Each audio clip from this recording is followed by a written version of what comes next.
Hi, I'm James Shillinglaw here at Virtuoso Travel Week. It's the last day. We're all breathing a sigh of relief here, although it was an amazing meeting, and so it's a combination of sadness and also, boy, we had such a good time here. I've been working like crazy doing these interviews, and I have a woman who you've seen here before. Every year we get an update, Helen McCabe-Young, who is the Senior Vice President of Marketing. And as always, there's a lot of news about the marketing of Virtuoso. And we're going to talk about that and some amazing new campaign, So Virtuoso a lot, and a whole lot more about marketing with Virtuoso on Insider Travel Report.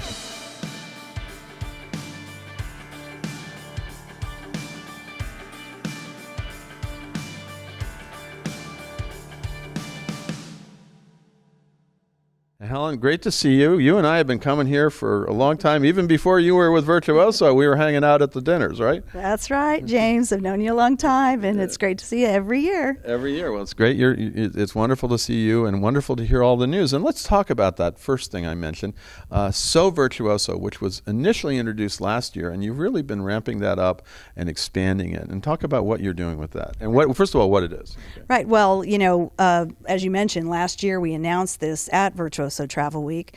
A bit unusual to announce a campaign without the assets of a campaign. Right. But, we're a unique organization, as you know. We're all about our partners and our members and their success. So without them, we don't exist. Mm-hmm. And we wouldn't have a campaign. So we really needed to get the idea out there in front of them and solicit their participation and enthusiasm in it, because it's all about them. Mm-hmm. It's about their stories, our advisor stories, and it's about our partner, experiences.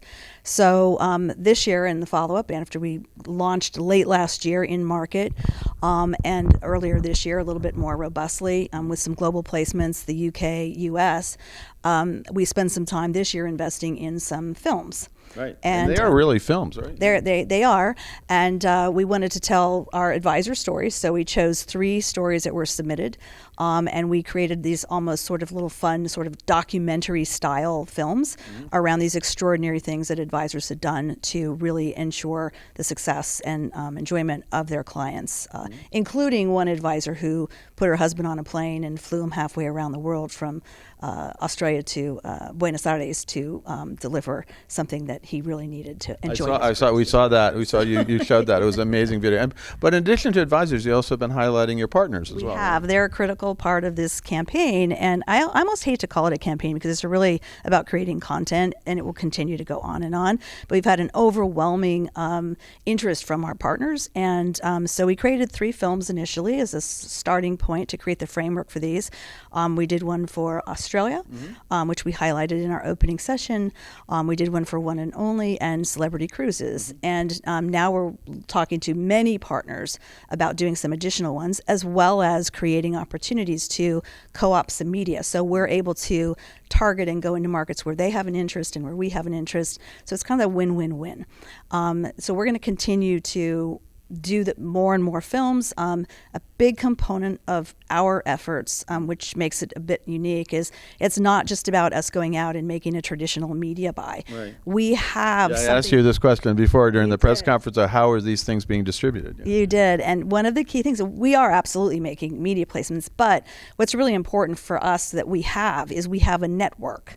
We have a network of advisors and members who will amplify this. So we will provide them with an asset. We're starting with these first few films and some other assets which they can use in a toolkit, and we'll just continue to create, these partnership films and advisor stories for them to use as well as our own placements. I remember hearing about the campaign last year. I thought it was really good, the whole So Virtuoso, and of course you go from there to so this, all these different words you've been putting afterwards, and then you have these new videos that are wonderful, and it's a great campaign. I think it's going to drive awareness of Virtuoso, but also of travel advisors in general.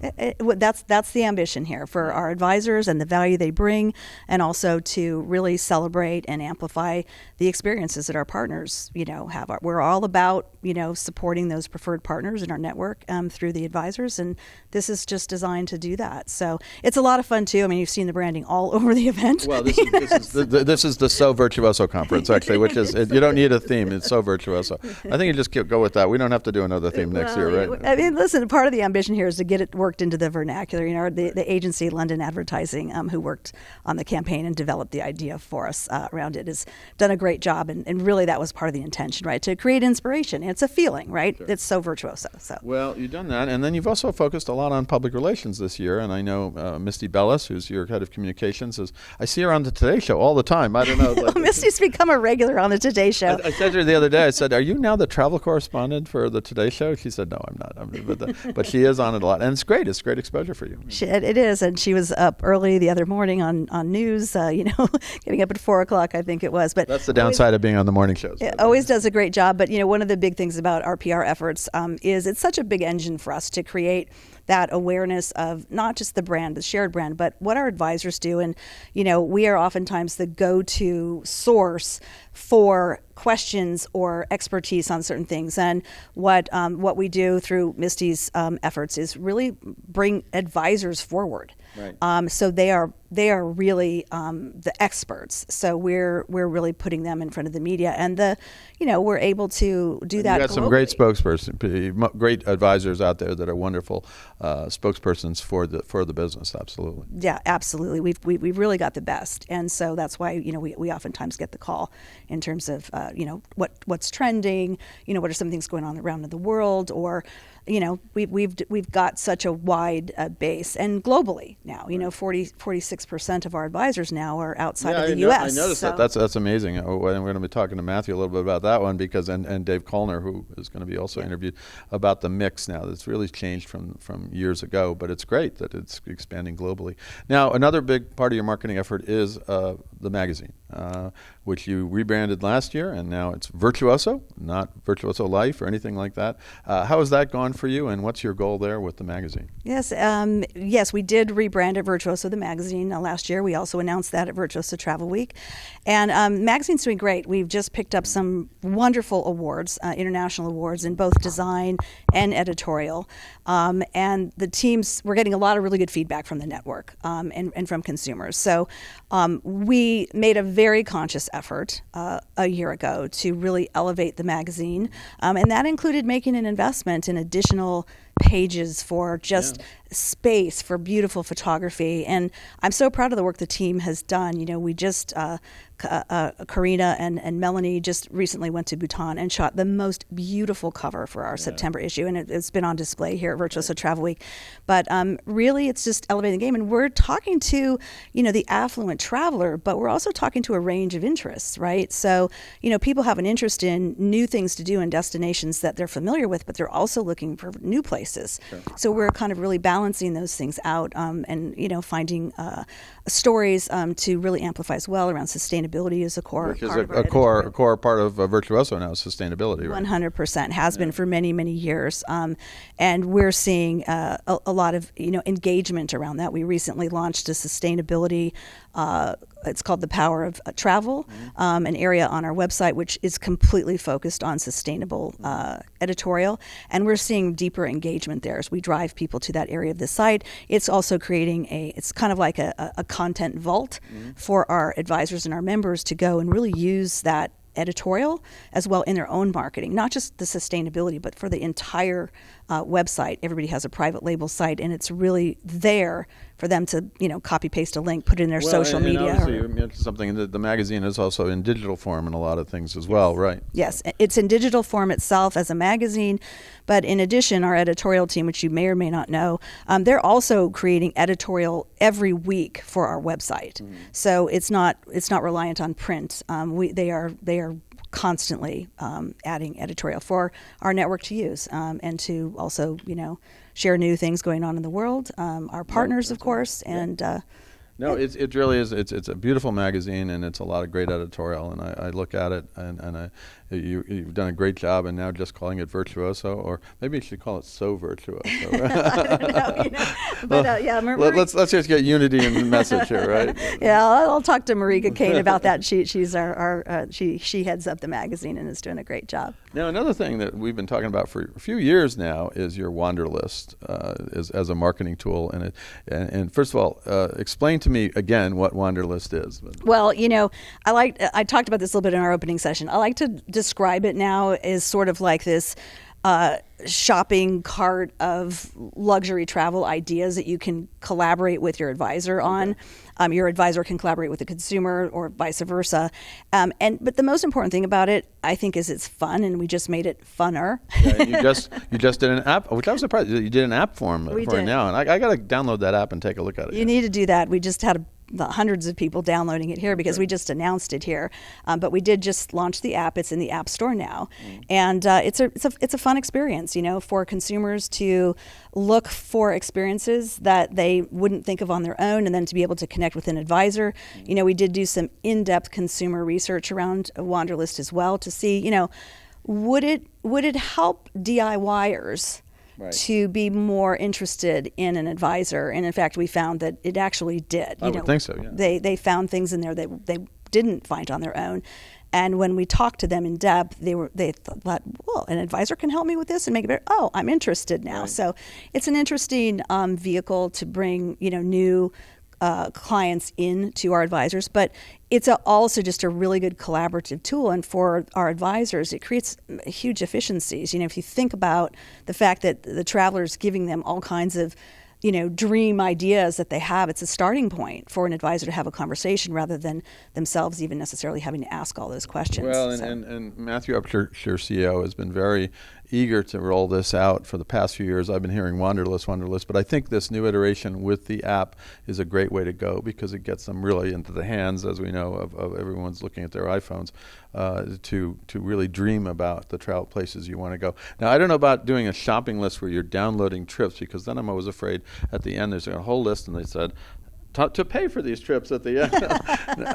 It's actually long term. It's for your to figure out your travel, your travel future, I think. Right? It is. It could be your bucket list. It's a lifetime of travel. So when I say like a shopping cart, it's just sort of a place you can keep all of your dreams. We like to use the phrase, because dreams have places to go. Right. So, Wanderlust is that place to kind of put your dreams and share them with your advisor, or for the advisor to say, hey, I've thought of some things that I think you might be interested in.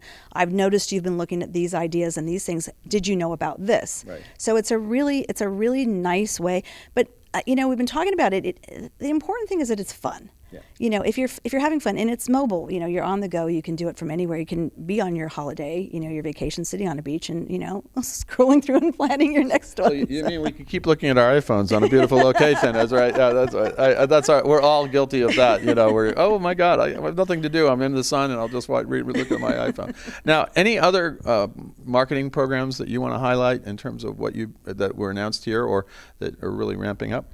We've been pretty busy behind the scenes working on a lot of data analytics and targeting and things like that. So we're working very closely now with a number of our partners. Mm-hmm. We're starting to roll more and more campaigns out that really serve their core business needs outside of, the main seasons. But, whether you're a hotel, you're a cruise line, no matter what industry you're in, people have shoulder seasons, they have need periods. There's certain destinations we want to drive. So we've been starting to roll out more and more campaigns that are highly targeted.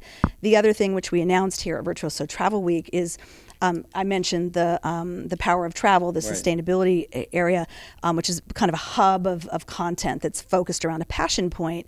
And we're going to be continuing that. So we're going to start a destination series. We announced here that we have Australia will be our first passion point sort of destination hub. I love Australia. So I love Australia too. And one of the films that we did for So Virtuoso, we will use to help drive traffic to that site. And since we've been here this week at Virtuoso Travel Week, we've had some other tourist boards. Well, Helen, it's great to see you, as always, here at Virtuoso Travel Week. It's been, once again, a great show. It keeps getting bigger, back to what it was pre-pandemic.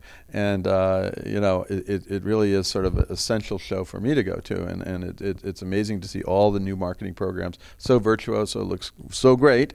And then you also have the magazine. You've got Wanderlust. You've got a lot going on. So, and the public relations thing. It really is an amazing program that you guys are doing. So thank you so much. It's always great to hear from you. Thank you. It's always good to see you, James. And I'll see you tonight at the gala, right? Absolutely. We can't miss that. That's the last night. And then I'm off once again. I'm James Shillinglaw here at Virtuoso Travel Week in Las Vegas, as usual. And this is Insider Travel Report.